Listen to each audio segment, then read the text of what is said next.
When meeting with a divorce client for the first time, the question arises, do you have any idea about alimony? Divorcing spouses always hate the honest answer. It depends. How long was the marriage? Did the parties live an affluent lifestyle? What amount of liquid assets will the supported spouse receive? The list of variables seems endless. Even experienced divorce lawyers can't predict alimony with precision. Alimony is often the very last divorce term negotiated. Alimony is necessarily dependent on property division, spouses' lifestyles, and, of course, need and ability to pay. The final amount is negotiated, not calculated. As has been said many times before, you don't get what you deserve, you get what you negotiate. After divorce trials, if a party is unsatisfied with a judge's decision, there is an appeal. On appeal, the Court of Appeals reviews the facts and determines if there should be an adjustment, reversal, or remand. In Tennessee, these appeals are heard by a panel of 3 judges. The court's decisions are written and published, described as appellate opinions or cases. As these decisions are released to the public, they impact family lawyers and judges' understanding of the process and the possible results if a divorce goes to trial. These decisions affect all divorce negotiations. In this video, 5 appellate opinions of divorcing couples are discussed, listing their unique facts and circumstances, the trial judge's rulings, and the appeals court's rulings. They represent only a fraction of the cases. View them as starting points for gaining perspective.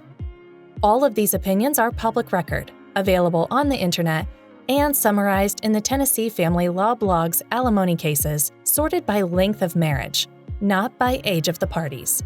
Names of the parties have been changed. Alimony and divorcing in your 60s.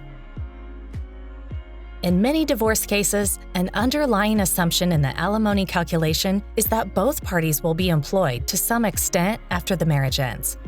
But when the divorcing spouses are in their 60s, that assumption is often no longer applicable. Tennessee courts decide alimony based upon a number of factors, and 2 of the most important factors are one spouse's need and the other spouse's ability to pay. The courts also look to whether one spouse is economically disadvantaged.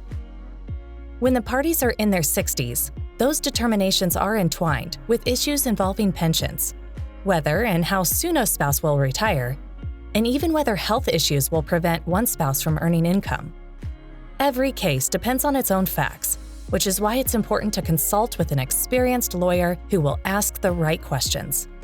And when financial assets, such as pensions, are at issue, it's important to have an experienced financial advisor as well. Scenario number 1, Mr. and Mrs. Foxtrot divorce. While every case is different, the case of Mr. and Mrs. Foxtrot is a good illustration of how Tennessee courts look at the need of one spouse versus the other spouse's ability to pay. In December 2009, the wife, 66, filed for divorce from the husband, 65, after 42 years of marriage, on the grounds of inappropriate marital conduct. The final divorce decree was given in June 2011. The trial court divided the marital estate and awarded the wife periodic alimony in the amount of $1,000 per month. The husband appealed the classification and division of the estate, as well as the award of alimony. The appeals court affirmed the lower court's decision. The wife had received a bachelor's degree and was a registered nurse. The husband had received an undergraduate degree in nuclear science and a master's degree in mechanical engineering and worked as a nuclear engineer. They had 2 adult children. During the trial, the wife lived at one of the parties' properties in Tennessee, which was completely paid for, and the husband lived in another city. The wife was in good health, other than a hysterectomy in 2009 and cervical cancer in 1997. Most of the wife's work during the marriage was part-time, and she worked around the children's schedule since she was responsible for raising them. At times, she held 2 jobs. At the time of the trial, the wife's gross monthly income was $2,407.69, and her total stated expenses were $3,350.55. She had $31,000 in an IRA and $900 in a retirement account. The wife also testified that she had $285 in her bank account and could not afford to pay her attorney's fees. She also testified that the husband had been abusive, and there was an order of protection against him. The primary issue was a dispute over the husband's income. The wife testified that the husband earned about $100,000 per year before he retired. The husband held that his income was $1,633 per month. The question arose from additional income the husband earned from a side business on which he did not pay taxes, for the restoration and resale of old cars. The trial court considered many of the factors listed in the Tennessee Code to determine if and how much alimony should be paid to the wife. These included the spouse's ages, earning potential, their separate assets, the division of the marital assets, contributions to the marriage, and fault. The lower court held that the husband had been an unsupportive marriage partner, unfaithful, and short-tempered, and held him responsible for the marriage's termination. The court awarded the wife $1,000 in alimony in futuro to be paid monthly, and alimony in a lump sum or in solido for her attorney fees, in the amount of $5,500. The husband appealed both rulings. The appeals court upheld the decision of the lower court and affirmed both the alimony in futuro and in solido. The appeals court reiterated that courts are given wide discretion on matters of alimony and may consider the factors listed in the code, as the lower court did. In particular, the court noted, wife and husband lived a certain high-level lifestyle. Though both worked, it is clear from the record that husband earned more than wife. Wife stayed at home and raised the couple's children. Wife traveled to visit husband, who often was away for months at a time. With respect to fault, the trial court found that husband has not been a supportive and active participant in the household at many times, is short-tempered and unfaithful, and failed to recognize any actions of his which were not in support of the marriage." End quote. A court orders periodic alimony when one partner is at an economic disadvantage. Rehabilitation is unlikely, and the payments are required to enable the weaker spouse to achieve the pre-divorce lifestyle she previously enjoyed or the same post-divorce lifestyle as the paying spouse. The appeals court conceded that alimony was not intended as a, quote, a guarantee that the recipient spouse will forever be able to enjoy a lifestyle equal to that of the obliger spouse, end quote. But the court zeroed in on the fact that the husband had a rather substantial income, buying, selling, and restoring vehicles for profit, despite collecting disability benefits. The husband's testimony that he no longer worked with cars was rejected since the lower court found his testimony contradictory. After receiving the evidence, the appeals court concluded that the wife was the economically disadvantaged spouse and was entitled to the award of alimony. Scenario number 2, Mr. and Mrs. Golf divorce. Limited employment prospects are often cited by Tennessee courts in making the determination that a spouse is economically disadvantaged, as shown in the case of Mr. and Mrs. Golf, who divorced after 43 years of marriage. In 2014, the wife, 63, filed for divorce against the husband, 64. After dividing the marital property, the court turned to the issue of alimony. The wife hadn't worked outside the home for 18 years. Because of the husband's work, they had moved frequently, which the wife claimed prevented her from receiving education or training. At the time of divorce, she had no income. She paid her adult son $800 per month to maintain the 9-acre property where the marital home was located. The husband earned an income of over $6,000 per month as an engineer, plus occasional bonuses and per diem. He testified that he hoped to retire in a year when he reached 65, and that he would receive approximately $2,500 per month Social Security if he retired then. After hearing the evidence, the trial court set the husband's alimony obligation at $2,000 per month. The husband then appealed a number of issues, including the alimony award, to the Tennessee Court of Appeals. In his appeal of the alimony issue, the husband pointed to the trial court's finding that he had only $1,644 per month available after expenses, and that the trial court erred in setting alimony higher than this amount. He also argued that the trial court had not properly considered pensions, which had been awarded to the wife. After grappling with the property division issues in the case, the appeals court turned to the question of alimony. It noted that trial courts have broad discretion in setting alimony, and that the award should not be disturbed unless the evidence preponderated against it. It then looked at the statutory factors and how the lower court had applied them. It first looked at the fact that the adult son had been living with the mother and noted that this might be evidence that the need for alimony is lessened. However, the appeals court noted that the son had lived there prior to separation, and after considering all the circumstances, it concluded that this evidence did not preponderate against the lower court's award. The appeals court also found that, under the circumstances, the evidence did not preponderate against the lower court's making the alimony award permanent. Even though she might be able to get a minimum wage job, the appeals court found that her employment prospects were limited. The appeals court did look more favorably at the husband's argument that the alimony award exceeded his available income of $1,644 per month. After reviewing the evidence, it found that an award in excess of this amount was an abuse of the lower court's discretion. Therefore, it lowered the alimony obligation from $2,000 to $1,644. Ability to pay is one of the critical factors, and when the trial court exceeded this amount, it amounted to an abuse of discretion. Scenario number 3, Mr. and Mrs. Hotel divorce. Another case in which a Tennessee court found a need for alimony was the case of Mr. and Mrs. Hotel. The wife filed for divorce in Tennessee in 2013 after a 29-year marriage. At the time of the divorce, the wife was 63 years old and in poor physical condition. The trial court found that the husband was in good physical condition and had a higher earning capacity. It also found that he had an ability to pay, and the wife had a need. Therefore, the trial court awarded alimony in futuro in the amount of $1,900 per month. The husband then appealed to the Tennessee Court of Appeals. At trial, the husband had testified that the wife was voluntarily underemployed. However, she testified that she was working as much as she could, given her physical condition and other circumstances.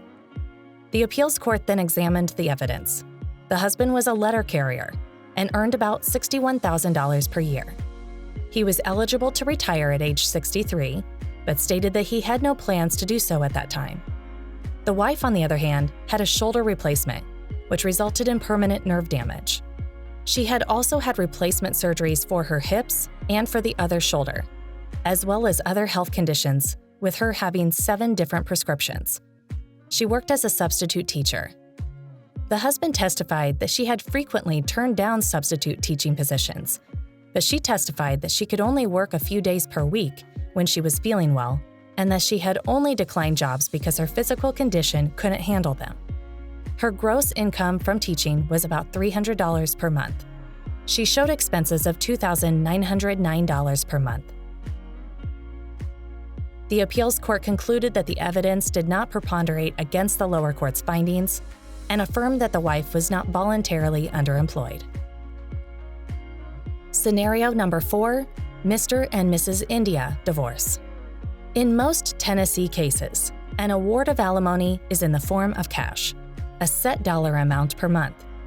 But Tennessee courts can show a certain amount of flexibility in making this decision, as shown by the case of Mr. and Mrs. India, in which the wife was awarded an income-producing property as a substitute for transitional alimony. The wife, 64, and husband, 68, were married in 1974 and divorced after 41 years. The husband was an orthodontist and had earlier suffered a service-related disability in the Navy. The wife had degrees in psychology and social work But her employment during the marriage consisted mostly of providing accounting services for the orthodontic practice. Because of his disabilities, the husband retired from his orthodontic practice in 2000 and had since focused on real estate investments. The trial court divided the parties' property, which consisted mostly of rental properties. They were split in such a way that the wife received about 60% of the rent, with the husband receiving about 40%. The court also noted that this difference constituted an award of transitional alimony and made no further alimony award, other than allowing her to recover her attorney's fees. The husband appealed to the Tennessee Court of Appeals. He raised a number of issues, including the property of the award of transitional alimony. After addressing those issues, the appeals court turned to the alimony award. The husband argued that the award was unfair, partly because the trial court had treated the marital residence, which he received, as if it were an income-producing property. However, the appeals court called this argument disingenuous, since the husband admitted receiving cost-sharing payments from people residing at that address when he was in Florida or Hawaii. The appeals court noted that it was solely up to the husband whether he wanted to rent the property. The court also noted that the wife was to provide accounting services regarding the properties until they were sold, further making her higher portion of the rent fair. The court ruled, quote, "Transitional alimony, which is a form of short-term alimony, is to aid the economically disadvantaged spouse who needs financial assistance in adjusting to the economic consequences of the divorce." Because wife needs temporary financial assistance in adjusting to the economic consequences of the divorce, we find no abuse of discretion with the trial court's decision to award wife transitional alimony in the amount and for the duration stated. End quote. But even though this case shows that flexibility is sometimes warranted, a 2016 case shows that alimony awards must follow a certain format. Scenario number 5. Mr. and Mrs. Juliet divorce. Mr. and Mrs. Juliet were married for 33 years and had 4 adult children at the time of their 2014 divorce.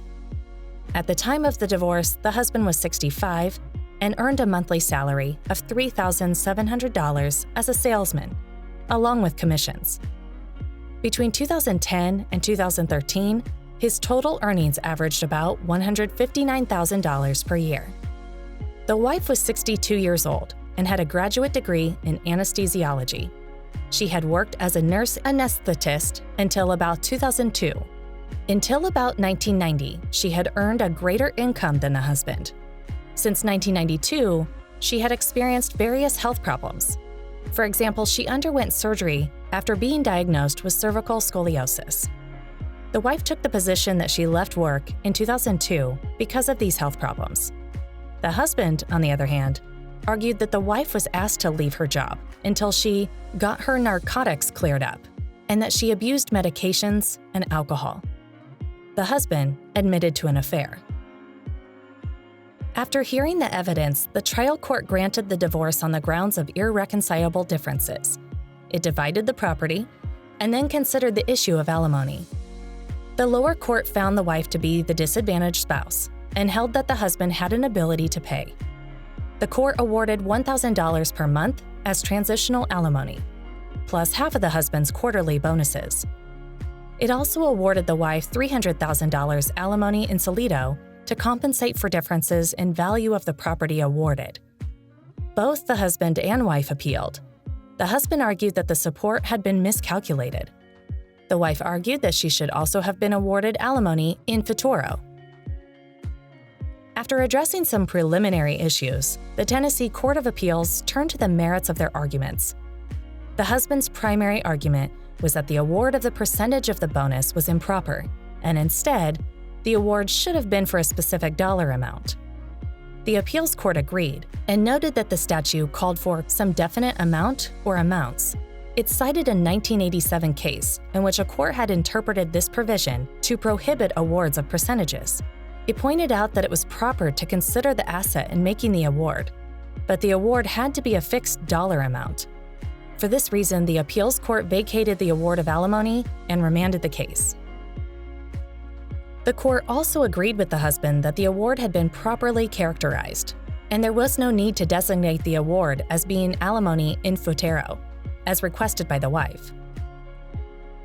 After addressing a number of other issues, the court remanded the case for recomputation of the alimony award. A divorce case where the parties are in their 60s can have many complex issues, and the end result will depend on the exact circumstances, particularly with respect to length of marriage, fault, earning history and capacity, and health. For a younger supporting spouse, a court may believe that the spouse can pay alimony and work a bit more to make up the difference. For younger supported spouses, there is time for education, retraining, and improving earning capacity. For older couples, the court will hear intense arguments about health, reasonable retirement age, assets which generate income, and retirement account balances. Some spouses who have been out of the workforce may realistically have no earning capacity, relying on passive investment income, Social Security, retirement, and spousal support. Evidence must be carefully planned. All the alimony factors are considered. Expert witness testimony from doctors and healthcare experts address feasibility of returning to work and projected healthcare needs. Vocational experts testify about earning capacity. The court may require financial experts to testify about the lifestyle enjoyed by the parties during the marriage, financial need, and ability to pay. Center stage for alimony negotiations include what is a reasonable expectation of income from retirement assets, Social Security benefits, and health insurance costs not covered by insurance. Relying upon the professional judgment of his or her attorney, one party will propose a settlement. With respect to alimony, that includes offering a particular type of alimony, length of time to be paid, amount of payment, and other important legal provisions. Negotiations are rarely a linear process. There could be significant time in between offers. Mediation could be attempted. Some divorces settle on the courthouse steps, the morning of trial. Some settle quickly and painlessly. A few final words of encouragement. It may seem difficult at first, but all things are difficult at first. Miyamoto Musashi, The Book of Five Rings. Learn about alimony. Ask questions. On one hand, you are paying your attorney to help with the heavy lifting, of which negotiating alimony is certainly heavy. On the other hand, always remember, your lawyer makes recommendations, but you make decisions.